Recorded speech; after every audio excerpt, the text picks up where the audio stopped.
Nous allons voir maintenant un nouveau tutoriel sur BPD Facturation classique 2016, donc sur les factures d'acompte et avoir d'acompte. Donc première chose que l'on va voir, lorsque vous faites un devis par exemple, vous pouvez très bien demander un acompte de 30%. Donc on va voir ce premier cas de figure. Donc je fais ajouter, je vais créer un devis.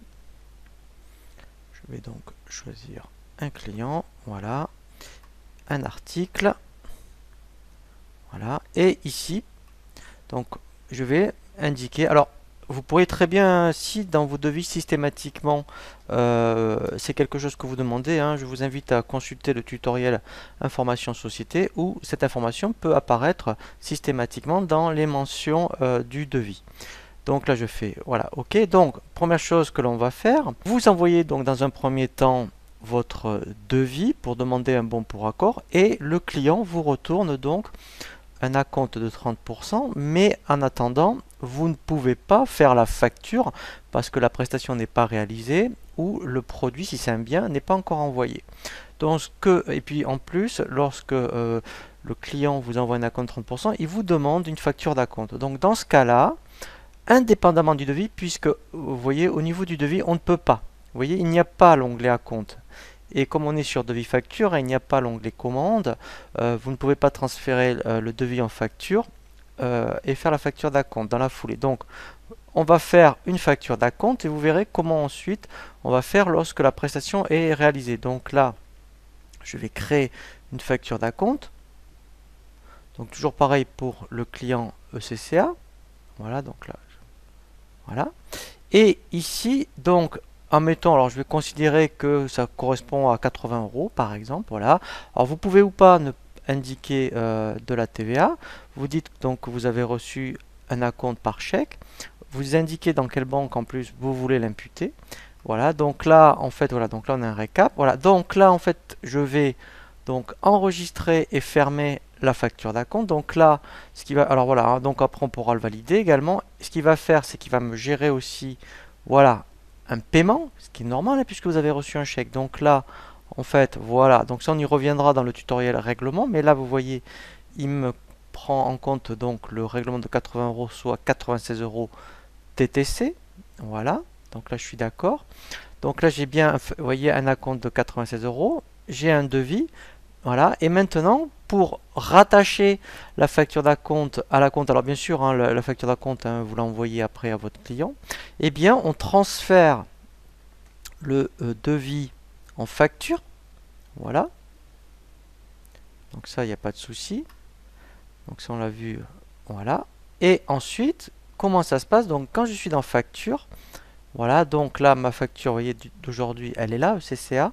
Je n'ai plus qu'à rattacher ma facture d'acompte à cette facture. Donc dans l'onglet acompte, ici, je n'ai plus qu'à faire affecter et affecter un document d'acompte. Et lui, en fait, vous allez voir, il va aller le chercher. Vous voyez, il le connaît puisqu'en fait, il sait que c'est ce client-là. Donc là, à la rigueur, il m'aurait montré tous les acomptes qui auraient été générés.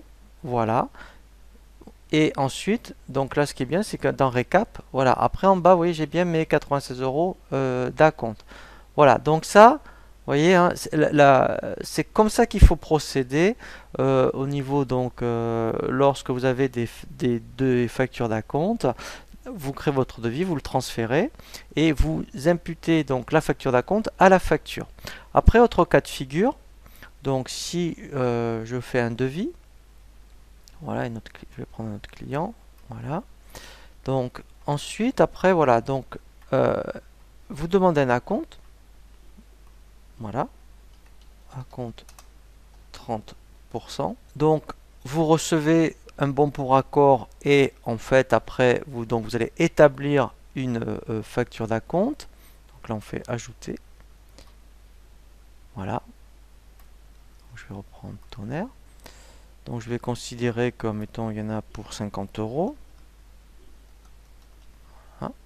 Pareil par chèque. Voilà. Et en mettant, ben, comme en fait le client peut se rétracter dans les 7 jours, donc là, alors en plus, vous encaissez le règlement, voilà. Et bien en fait, ce qui va se passer donc, c'est que on peut très bien, vous voyez donc il est là, on peut très bien, si le client, mettons, se rétracte, ou en tout cas il y a un cas de force majeure, on peut créer ce qu'on appelle un avoir d'acompte. Donc dans ce cas-là, on fait transférer et automatiquement, vous voyez, il va vous proposer un avoir. Voilà. Donc là, après, eh bien, j'ai vraiment un avoir par rapport à la facture d'acompte. Voilà, et il n'y a pas de facture qui a été créée. Voilà, donc en fait, après, hein, on verra justement dans la partie tutoriel des règlements, eh bien, comment faire un remboursement, soit d'un avoir ou d'un avoir d'acompte. Alors, effectivement, après, il y a aussi un avoir. Donc, en fait, un avoir, c'est plus simple. Par exemple, quand on a une facture, eh bien, tout simplement, on fait transférer et lui, il vous propose par défaut avoir. Vous voyez, voilà. Donc, au moins, ce qui serait intéressant, c'est que quand on va aborder le tutoriel sur les règlements, on va voir donc les règlements de facture, mais on va voir aussi ce qu'on appelle les remboursements d'avoir ou d'avoir d'acompte.